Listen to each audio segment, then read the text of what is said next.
Hi అండి, welcome to our channel Gayatri talks. అందరికీ శుభోదయం అండి. నిన్న ఏకాదశి పూజలు ఉపవాసాలు అన్నీ అయిపోయినాయి. ఈరోజు అందరికీ తెలిసింది కదా, మనం తులసీదాత్రి సహిత శ్రీమన్నారాయణమూర్తి అర్చించేటువంటి క్షీరాబ్ది ద్వాదశి పూజ ఇదంతా కూడా మనం చేసుకుంటాము. ముందుగా నేనైతే గనక ఇల్లు వాకిలన్నీ శుభ్రం చేసి గడపకి పసుపులు అవన్నీ రాసేసాను. నేను మా పాతింటి దగ్గరికి వెళ్ళి శాంభవి దగ్గర కొంచెం ఆవు పేడ అవన్నీ తెచ్చుకొని కింద అలికేసి బియ్య పిండితో ముగ్గులు అవన్నీ కూడా పెట్టాను. మీ అందరికీ తెలిసిందే కదా, అంతకుముందు కూడా చెప్పానని చెప్పి నేను అవేమీ చెప్పట్లేదు.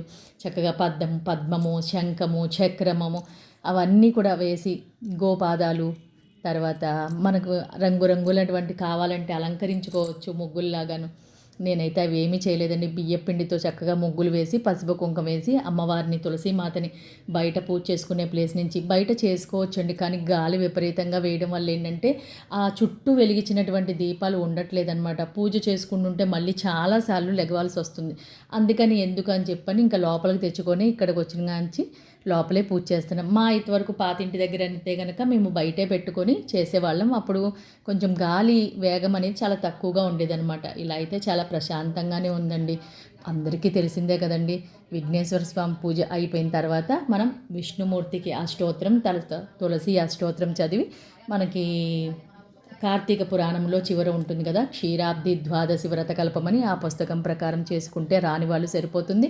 లేదా ఇంకా బాగా చేసుకోవాలి విధి విధానాలతో కల్పోక్తంగా మాకు తెలియదు అన్న వాళ్ళైతే కనుక అయ్యవారిని పెట్టుకొని కూడా చేసుకోవచ్చు. మేమైతే ఫస్ట్ నుంచి అక్క చేస్తున్నప్పుడు నేను చూశాను కాబట్టి ఎలా చేయాలో తెలుసు కాబట్టి స్వామికి షోడశోపచార పూజ అవన్నీ కూడా చేసి ప్రశాంతంగా పూజ చేసుకున్నాను. స్వామివారికి మనం ప్రసాదంగా క్షీరాన్నం పెడతాము, తర్వాత అటుకులు, బెల్లము ఇవన్నీ కూడా సమర్పిస్తాము. తర్వాత ఎవరి శక్తి కొలది వాళ్ళది. అలాగే దీపాలు కూడా అంతేనండి. అయితే ఆవు నెయ్యితో వెలిగించుకోవచ్చు, లేదంటే మనం నూనెలో స్వల్పంగా ఆవు నెయ్యినైనా కలుపుకోవచ్చు అనమాట. ఏ పూజ అయినా మనం మనసుతో ప్రశాంతంగా చేసుకునేదండి.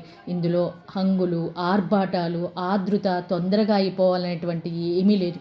నిన్నే మీరు అందరూ చూసుంటారు, ఏకాదశి అని చెప్పి శ్రీకాకుళంలో ఎక్కడో ఏదో వెంకటేశ్వర స్వామి దేవాలయంలో కాశీబుగ్గ వెంకటేశ్వర స్వామి ఆలయం అని చెప్పి తొక్కిసలాట.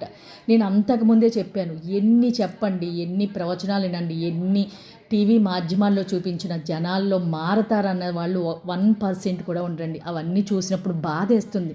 ఇంకా ఎంతకాలం ఇలా మూర్ఖంగా ఈ దేవాలయం ఆ దేవాలయం కోరికలతో పరిగెడతారో ఎవరికి చెప్పినా ఇంకా మనకి మనసుకు బాధ తప్ప అలాంటివి తలచిన మనం తెలుసుకునేటప్పుడు ఇంకా ఏమీ చేయలేమండి. చాలా బాధ అనిపించింది నిన్న చూసి. కాకపోతే నేను అంతకు ముందు కూడా వీడియోలో చెప్పాను, ఎంతమంది చెప్పినా అసలు మార్పు అనేది మనలో కదండి రావాలి. మన మనసు మంచిగా ఉండి మనం ఏ దేవాలయానికి వెళ్ళినా పర్వాలేదండి, అది ఎక్కడో అదే దేవాలయానికి వెళ్ళాలని లేదు.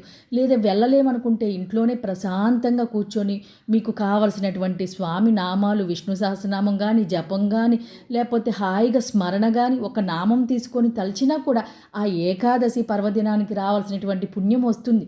అంతేగాని పొలోమని అందరూ ఒకే దగ్గరికి వెళ్ళి ఇలా ఇన్సిడెంట్స్ జరగడం నిజంగా చాలా అంటే చాలా బాధ అనిపించింది. ఈ ద్వాదశి పూజ అనుకొని నా మనసులో బాధని మాత్రం ఈ వీడియోలో చెప్పేస్తున్నాను. దయచేసి అన్యదా భావించకండి. కాకపోతే నిన్నంత బాధగా ఉంది. కాకపోతే వీడియో పెడదామనుకున్నా కూడా ఇంకా మారరు, ఇంకా జనమంతా అందరూ అలాగే ఉన్నారు. ఇప్పుడు 100%లో 90% మంది అలాగే ఉంటే అదే కరెక్ట్ అవుతుంది కదండి. మనం ఎంత గొంతు చించుకున్నా కూడా మారండి. పెద్ద తిరుపతి తర్వాత ఇప్పుడు రెండో పెద్ద తిరుపతిని మించిపోయింది మన వాడపల్లి. ఇంకా జనం అంటే అంతేనండి.